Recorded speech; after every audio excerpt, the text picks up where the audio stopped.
পাইলে নিরালাই গো নবী, পাইলে নিরালাই। বলেন পাইলে নিরালাই গো নবী, পাইলে নিরালাই। দুই হাত উঁচু করেন, দুই হাত উঁচু করে বলেন পাইলে নিরালাই গো নবী, পাইলে নিরালাই, পাইলে নিরালাই গো নবী, পাইলে নিরালাই। দুই কদমে চুমু খাবো, দুই কদমে চুমু খাবো, চরণ ধুলি মাখবো গায়, পাইলে নিরালাই গো নবী, পাইলে নিরালাই, পাইলে নিরালাই গো নবী, পাইলে নিরালাই। দয়ার নবী কত দূরে লোহিত সাগরের তীরে, আল্লাহু আকবার বলেন দয়ার নবী কত দূরে লোহিত সাগরের তীরে, সোনার ঘরে, সোনার ঘরে আছেন তিনি মদিনার, সোনার ঘরে আছেন তিনি সর্বদাই, পাইলে নিরালাই গো নবী, পাইলে নিরালাই, পাইলে নিরালাই গো নবী, পাইলে নিরালাই। জোরে বলেন আল্লাহু আকবার। সম্মানিত ভাইরা আমার, আমার নবী দিন কায়েমের জন্য, ইসলামের জন্য, দ্বীনের জন্য জীবন এবং জান এবং মাল বিক্রয় করে দিয়েছেন, বাতিলের কাছে মাথা নত করে নেয়। আল্লাহ সুবহানাহু ওয়া তাআলা বললেন, গোলাম রে, ইমানদার যদি দাবি করো, ইমানের পথে যদি থাকতে চাও, তাহলে তোমার 8 নম্বর জান এবং মাল বিক্রি করতে হবে। এখন বলেন তো, জানের দাম বেশি না মালের দাম বেশি আল্লাহর কাছে? হ্যাঁ হ্যাঁ, আল্লাহর কাছে জানের দাম বেশি না মালের দাম বেশি? আপনারা বুঝতে পারেননি কি বলে? আমরা তো পাবলিক জান দেবো, কিন্তু কি দেবো না, মাল দেবো না।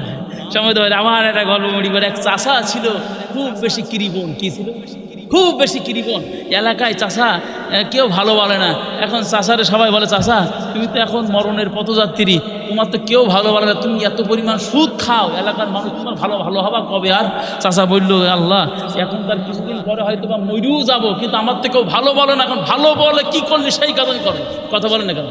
এখন চাচা বাড়িতে গিয়ে বলল, ও খোকার মা, আমি যখন পদ দিয়ে দেয় সবাই বলে চাচা ভালো হবে কবে, আমি যেখানে বলে চাচা ভালো হবে কবে, তা আমার আর সময় কই। তা বলে, এক কাজ করো, তোমার যা জমি জায়গা আছে সব বিক্রি করে দাও, দিয়ে মক্কায় চলে যাও, কারণ ভালো হওয়ার জায়গা কোথায়? এ কথা বলে না কেন? দেখবেন যত সুদখোর, ঘুষখোর, লম্পট, জিনাখোর, এরা দেখবেন শেষ বয়সে এসে আর কোনো গতি নেই, শক্তি নেই, সারা জীবন ইসলামের বিরুদ্ধে অবস্থান নিয়েছে, কোরআনের বিরুদ্ধে অবস্থান নিয়েছে, শেষ বয়সে এসে কোথায় যায়? কোথায়? মক্কায় গিয়ে আল্লাহ নবী তোমার দরবারে আছে। এখন চাচা সিদ্ধান্ত নিল, আমার স্ত্রী যে পরামর্শ, এইটাই আমার করতে হবে। এখন চাচা সব জমি জায়গা বিক্রি করে দেওয়ার পরে মসজিদে এসে বলতে, শোনো, তোমরা তো আমার কেউ ভালো ভালো না, আমি ভালো খাওয়ার কোনো পথও খুঁজে পাইনি, পাইছি একটা জায়গা, আমি মদিনায়, মক্কার মদিনা হজ করতে সব আমাদের দোয়া করবা। কিছু লোক আছে পিছনে পিছনে টিটকিরি কাটা আস না, এরা হ্যাঁ। এখন চাচা চিন্তা করলো, সুদ আর খাওয়া যাবে না, ঘুষির সাথে আর জড়িত হওয়া যাবে না, আর মক্কায় যাওয়া লাগবে। সব সম্পদ বিক্রি করে চাচা চলে গেল মক্কায়। মক্কায় যাওয়ার পর চাচা বাড়ি আসার সময় বিরাট বড় জুজবা, মাথায় বিরাট বড় টুপি দেওয়ার পর চাচা বাড়িতে আসার পর মসজিদের কোনায় বেশি চাচা শোয়া, সুবহানাল্লাহ, আলহামদুলিল্লাহ, লা ইলাহা ইল্লাল্লাহ, আল্লাহু আকবার। এলাকার লোক বলি, চাচা ভালো তো হয়ে যাও, সারাদিন মসজিদে থাকো, তোমার খাওয়া দাওয়া নেই, কাজ কাম নেই। বলে, খোকা শোনো, আমি যাওয়ার আগে নিয়ত করছিলাম আমার সব সম্পদ বিক্রি করে দিয়ে আমি ভালো হয়ে যাবো, আমি আর দুনিয়ার কোনো কাজ কাম করবো না। চাচাদের সম্পদ বিক্রি করে টাকা রাখছো কোথায়? সব ব্যাংকে রাখিস। কোন জায়গায়? চাচা আগে ডাইরেক্ট সুদ খাইতে সাথে একরকম, এখন ব্যাংকের মাধ্যমে। খোকা এটা আমি জানি ব্যাংকের মাধ্যমে সুদ, কিন্তু আমি অ্যাকাউন্টটা আমার নামে না করি, তো চাষির নামে করে দিস। কার নামে করে দিছি? চাষির নামে, কিন্তু চাষি ভুগ, আমার কিছু হবে। কথা বলেন না, এরকম পাবলিক আসে না নাই? সুতরাং দেখবেন, দিনের কথা যখন বলবেন, ইসলামের কথা যখন বলবেন, কোরআনের কথা যখন বলবেন, মসজিদের কথা যখন বলবেন, কিছু মানুষ আছে তারা বলে দিয়ে কোনো লাভ হবে না। কথা বলে না কেন? কিন্তু আল্লাহ বলছে, তোমার জান এবং মাল আমি আল্লাহ কিনে নিয়েছি কিসের বিনিময়? এ কথা বলে না কেন? কিসের বিনিময়? জান্নাতের বিনিময়। যদি আল্লাহ জান এবং মাল কিনতে পারে, তাহলে জানের মালিক কে? সবাই বলেন, জানের মালিক কে? মালের মালিক কে? আমাদের মালিক কে? মসজিদের মালিক কে? সব যদি মাল আল্লাহর হয়, আল্লাহর দেওয়া জান, আল্লাহর দেওয়া মাল, আল্লাহর পথে বিলাই দেওয়া লাগবে। প্রস্তুত আছেন কারা কারা? দুহাত তুলে রাখেন আল্লাহকে তারা তারা। নারায়ে তাকবীর, নারায়ে তাকবীর। আল কোরআনের আলো, আল হাদিসের আলো, নারায়ে তাকবীর। সম্মানিত সম্মানিত ভাইয়েরা আমার, আসেন তাহলে এই যে মসজিদের কাজ হচ্ছে, এখন আপনাদের কিছু দান করতে হবে। আচ্ছা বলেন তো দেখি, এই মসজিদটা কার ঘর? কথা বলেন, কার ঘর? অনেক সম্পদ, অনেক কিছু আমরা করেছি, অনেক দিকে ব্যয় করেছি, কিন্তু আল্লাহর ঘরের জন্য যে ব্যয় করতে পারি, কিয়ামতের ময়দানে আপনার সন্তান আপনার হবে না, আপনার স্ত্রী আপনার হবে না, আপনার কেউ আপনার হবে না, শুধু একমাত্র যদি মসজিদ আল্লাহর ঘরে দান করতে পারেন। আল্লাহ বলছে এই দান করার বদৌলতে আমি ইচ্ছা করে তার মাফ করে দিতে পারি। আল্লাহু আকবার বলেন। সম্মানিত ভাইরা আমার, সম্মানিত ভাইরা আমার, এই দানের যে ফজিলত, যে গুরুত্ব, প্রধান বক্তা চলে আসবে, আর কিন্তু সময় নেই, এই জন্য আপনাদেরকে দান করতে হবে। বলেন তো দেখি, মসজিদটা কার ঘর? জোরে বলেন, কার ঘর? আরে আমার আল্লাহ যত সুন্দর করে আমার তৈরি করেছেন, এত নিয়ামত দিয়ে আমাদেরকে বানাইয়াছেন, আমার আল্লাহ যে নিয়ামত দিয়ে আমাদেরকে দুনিয়ায় পাঠাইছেন, আমার আল্লাহ যদি মনে করে বান্দারে আমার ঘর ওখানে পড়ে আছে, সংরক্ষণ করার দায়িত্ব তোরে আমি দিয়েছিলাম, সংরক্ষণ করিস না কেন? এই কথা যদি আমাদেরকে বলেন, আচ্ছা এই কথা বলার পর আল্লাহর কাছে জবাব দেওয়ার মতন ক্ষমতা কি আমাদের আছে? আরো জোরে বলেন, আছে? নাই। সম্মানিত ভাইরা আমার, বিশ্বনবীর দরবারে একটা দৃষ্টান্ত আপনারা বলবেন। আল্লাহ রসুলের জামানায়, আল্লাহ রসুলের জামানায় একটা এতিম মানুষ ছিল, একজন এতিম মানুষ ছিল। ওই এতিম মানুষের একটা খুরমা বাগান ছিল। কি বাগান ছিল? কথা বলেন, কি বাগান ছিল? খুরমা বাগান ছিল। ওই খুরমা বাগান থাকার পর ওই এতিম মানুষের আব্বা নাই, ওর আম্মা দুনিয়ায় বেঁচে নাই। এক প্রভাবশালী ব্যক্তি ছিল, তারও বাগান ছিল, পাশাপাশি দুইজনের বাগান এক জায়গায়। আহারে, আচ্ছা বলেন তো দেখি, কোনো গরিব মানুষের পাশে যদি আরেক বড় লোকের কোনো জমি থাকে, ওই গরিব মানুষের জমি 2 বছর পর কি আর তার থাকে? থাকে? থাকে না। এতিম মানুষ, গরিব মানুষ, তার কেউ নাই দুনিয়ায়। সে চিন্তা করল, আমার যে খুরমা বাগান আছে, এই বাগানটা প্রাচীর দেওয়া দরকার, পাঁচিল দেওয়া দরকার। এতিম পাঁচিল দেওয়ার জন্য সিদ্ধান্ত নিল। ওই ধনী মানুষের যে খুরমা গাছ, একটা হেলে এতিম মানুষের ঘাড়ের দিক চলে গেছে। আল্লাহু আকবার বলেন। যাওয়ার পর আর ওই বাচ্চাটা বললো, চাচা আমার আব্বা নাই দুনিয়া, আমার আম্মা নাই, কেউ আমার দুনিয়ায় নাই, আপনার যে একটা গাছ আমার বাগানের দিকে হেলে এসেছেন, এই গাছটা আপনি কেটে নেন না বিক্রি করে দেন। সুবহানাল্লাহ বলেন। আমাদের সমাজে কিছু কৃপণ মানুষ দেখবেন, ও বেচবেও না, কিনবেও না, কাটবেও না। আছে না এরকম প্লেয়ার? আছে না? অনেক মানুষ আছে, যখন বলে দিনের জন্য, ইসলামের জন্য, মসজিদের জন্য কেউ দান করতে হবে, ও নিজে করবেও না, আরেকজনে করতে দেবেও না, আরেকজনে বলবেও না। এরকম প্লেয়ার আছে না? নাই? কথা বলেন না কেন? এখন এতিম বলল, চাচা আপনি যদি না করেন কিন্তু আমি বিশ্বনবীর দরবারে চলে যাব, আমার নবীর কাছে কিন্তু আমি বেচারা দিয়ে দেবো, এই বেচার ফয়সালা আমার নবী করবে। আপনি কিন্তু এই সিদ্ধান্ত নেন, গাছটা হয় কাটেন আর না আমার কাছে বিক্রি করে দেন। আরে ওই লোক বলল, আমার ক্ষমতা আছে, আমার পাওয়ার আছে, তুমি যেখানে পারো সেখানে যাও, কিন্তু আমি গাছ বেচবো না, গাছ কাটবো না। এতিম চলে গেল রসুলের দরবারে গিয়ে বলল, ইয়া রাসূলুল্লাহ, হাবিবাল্লাহ, আমি এতিম মানুষ, আমার একটা খুরমা বাগান আছে, ওই জায়গায় ওই ব্যক্তির একটা গাছ আমার গাছের সামনে হেলে গিয়েছেন, আমার বাগানের সামনে, আমি বলছিলাম আমার কাছে বিক্রি করে দাও, আর না আমার গাছটা তুমি কেটে নাও। আর রাসূলুল্লাহ, হাবিবাল্লাহ, আপনি বিচার ফয়সালা করে দেন। আল্লাহ রসুল সাহাবীদের বের করলেন, সাহাবীরা কাজ করো, ওই ব্যক্তিকে আমার সামনে ডেকে নিয়ে আসো। ডাকার পরে, আহারে ডাকার পরে আল্লাহ নবী বললেন, ও আল্লাহর বান্দা, কি সমস্যা বলো? বলি, ইয়া রাসূলুল্লাহ, ইয়া হাবিবাল্লাহ, এতিম ছেলের বাগানের দিকে আমার গাছটা হেলে গিয়েছে, কিন্তু আমি কাটবো না, আমি গাছ করবো না। কথা বল না কেন? আল্লাহ নবী বললেন, তুমি আমার কি চেনো? আমি কিন্তু আখিরি জামানার পয়গম্বর, আমি কিন্তু নবী। সুবহানাল্লাহ বলেন। আরে আমাকে তুমি কি চেনো?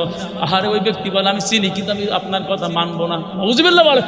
রসুলের সিদ্ধান্ত ওভারটেক, রসুলের সিদ্ধান্ত মানলো না। আল্লাহ রসুলের 2 চোখ দিয়ে দরদর করে পানি পড়তেছে। দূর থেকে আল্লাহ রসুলের সাহাবী আবু দাহাদা দেখতে পেল। আল্লাহ রসুলের সাহাবী বললেন, আরে আল্লাহ রসুলের সিদ্ধান্ত অমান্য করার মতন কোনো মানুষ তো এই মক্কার মদিনার ভিতরে নাই।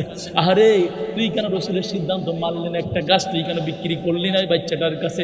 আল্লাহ নবী বললেন, ও আল্লাহর বান্দা, আমি নবী তোমার সিদ্ধান্ত দিয়ে দিলাম রে, সিদ্ধান্ত দিয়ে দিলাম রে, একটা গাছ তুমি বিক্রি করে দাও রে, একটা গাছ তুমি বিক্রি করে দাও, এতিমের সাথে বিয়াদবি করো না। আল্লাহু আকবার। আরে আমি নবী, এতিমের সাথে বিয়াদবি করো না। সম্মানিত ভাইরা আমার, বিশ্বনবীর সিদ্ধান্ত তিনি মানলেন না। রসুলের সাহাবী দূর থেকে বললেন, ইয়া রাসূলুল্লাহ, ইয়া হাবিবাল্লাহ, ওর এক কোপে কি কল্লা ওলাই দেবো নাকি কল্লা ছাড়াই ফেলবো? আল্লাহ নবী বললেন, না না না, কল্লা ছাড়ানোর দরকার নাই। আরে কল্লা ছাড়ানোর দরকার নাই, আমি নবী যা জানি তুমি সাহাবী, কিন্তু তা যাওয়ার কারণে আমি নবী তোমার জান্নাতের মধ্যে একটা খেজুর বাগানের ব্যবস্থা করে দেবো। তুমি একটা গাছ দিয়ে দাও, আমি নবী তোমার জান্নাতের ভিতরে একটা বাগানের ব্যবস্থা করে দেবো। সুবহানাল্লাহ বলেন। কত বড় কত বড় শক্ত দিলের অধিকারী, সে বলল না আমি এই গাছই ছাড়বো না। এরকম আছে না আমাদের সমাজে, দেখবেন ভালো কথা বললে, দানের কথা বললেও বলে আমার জীবন যাবে, পকেটে হাত দেবো না। কথা বলে না কেন, কথা বলে কেন? আরে নবীর সিদ্ধান্ত মানল না। এমন সময় দূর থেকে যখন এই কথা আল্লাহ রসুলের সাহাবী জানতে পারলো, একটা খেজুর গাছের বিনিময়ে একটা খেজুর বাগান জান্নাতের মধ্যে, সুবহানাল্লাহ বলে।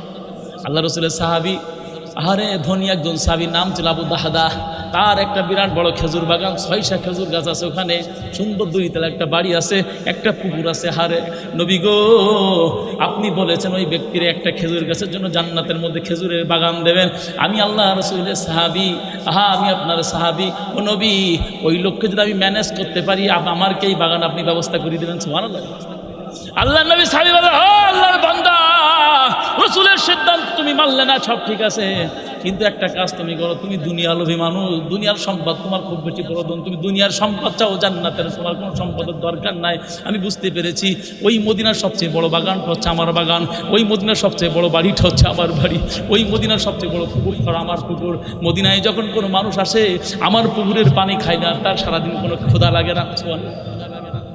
আমি আল্লাহ রসুলের সাহাবী, দূর থেকে শুনেছি রে, দূর থেকে শুনেছি, ওই যে বাগান বাড়ি আমি তোমার কাছে বিক্রি করে দিলাম, একটা খেজুর গাছের বিনিময়ে তুমি আমার বাগান বাড়ি নিয়ে নাও, আমার ঘর নিয়ে নাও, আমার পুকুর নিয়ে নাও, আমার সব সম্পদ তুমি নিয়ে নাও, বিনিময়ে একটা খেজুর গাছ তুমি এতিমকে দান করে দাও। আল্লাহু আকবার বলেন। আরে রাসূলুল্লাহ, হাবিব আল্লাহ, আপনি যে অফারটা তাকে দিয়েছিলেন, অফারকে আমার জন্য আপনি চালু রাখবেন। সুবহানাল্লাহ বলেন। আল্লাহ রসুল বললেন, যদি আল্লাহর এই বান্দা রাজি হয়, ও আল্লাহর আমার সাহাবী আবু দাহদা, তুমি শুনে রাখো, তোমার জন্য আমি রসুল জান্নাতে খেজুর বাগানের ব্যবস্থা করে দেবো। সুবহানাল্লাহ। আল্লাহ রসুলের সাহাবী বাড়ির ভিতরে গেলেন, কেবল স্ত্রী রে, ঘর ছাড়ো, বাড়ি ছাড়ো, দুনিয়ার সব সম্পদ ছেড়ে দাও। স্ত্রী, আমার বাড়িঘর সব বিক্রি করে দিয়েছি। আচ্ছা বলেন তো দেখি, স্ত্রী একবারও শুনবে না কার কাছে বেশি চাও? শুনবে তো নাকি? আচ্ছা আমরা যদি এরকম পরিবেশ হয়, বাড়ি গিয়ে যদি বলি, শোনো আমি কিন্তু আমার ওই জায়গার 2 কাঠা জমি বিক্রি করেছি, স্ত্রী বলে আন্দাজ তো পাও না, কিনা লাগে না, খালি বিক্রি করার তালা আছে, এরকম বলে কি বলে না? স্ত্রী বললো, স্বামী কার কাছে বিক্রি করেছে, কত টাকায় বিক্রি করেছে, তো সুন্দর বাড়ি বাগান। স্বামী বললো, স্ত্রী তুমি জানো না, না না না না, দুনিয়ার কোনো সম্পদের বিনিময়ে আমি বিক্রি করি নাই, দুনিয়ায় কোনো সম্পদের বিনিময়ে আমি বিক্রি করি নাই। ও আমার স্ত্রী, শোনো শোনো শোনো, আমার নবী একটা খেজুর গাছের বিনিময়ে আমার সব বাড়িঘর আমি বিক্রি করে দিয়েছি, আমার বিনিময়ে আমার নবী জান্নাতের মধ্যে বাগানের খেজুর বাগানের ব্যবস্থা করে দেবে।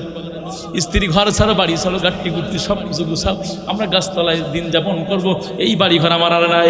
আল্লাহ রসুলের সাহাবী সব সম্পদ বিদায় করে দিয়ে জান্নাতে খেজুর বাগানের জন্য ব্যস্ত হয়ে গেল। নবী আমার বললো, সাহাবী তুমি শোনো, তুমি একটা খেজুর গাছের বিনিময়ে দুনিয়ার সব সম্পদ ত্যাগ করেছো, দুনিয়ার সব সুখ শান্তি তুমি বিসর্জন দিয়েছো। আমি নবী ঘোষণা দিলাম, সাহাবী রে, তোমার আমার আল্লাহ জান্নাতের বাগান, জান্নাতের ভিতরে খেজুর বাগানের ব্যবস্থা তোমার জন্য করে দেবে। নারায়ে তাকবীর। এজন্য আমি সব সঙ্গে যে কথা বলতে চাই, দুনিয়ার সম্পদ কোনো কাজে লাগবে না, আল্লাহর ঘরের জন্য ব্যয় করতে হবে। কথা বলেছেন কে? ধরে বলেন কে? আরে এই কালেকশনগুলো আমি হুজুর আমি নিয়ে যাব না, আপনাদের ঘরের জন্য, আল্লাহর ঘরের জন্য। আল্লাহ বলে, আমার ঘরের জন্য যে ব্যক্তি আমার ঘরের জন্য আমার হয়ে যায়, আমি আল্লাহ বান্দার জন্য যথেষ্ট হয়ে যায়। সুবহানাল্লাহ বলে। আল্লাহ বলতে, বান্দা যদি আমার হয়, আমি আল্লাহ বান্দার হয়ে যায়।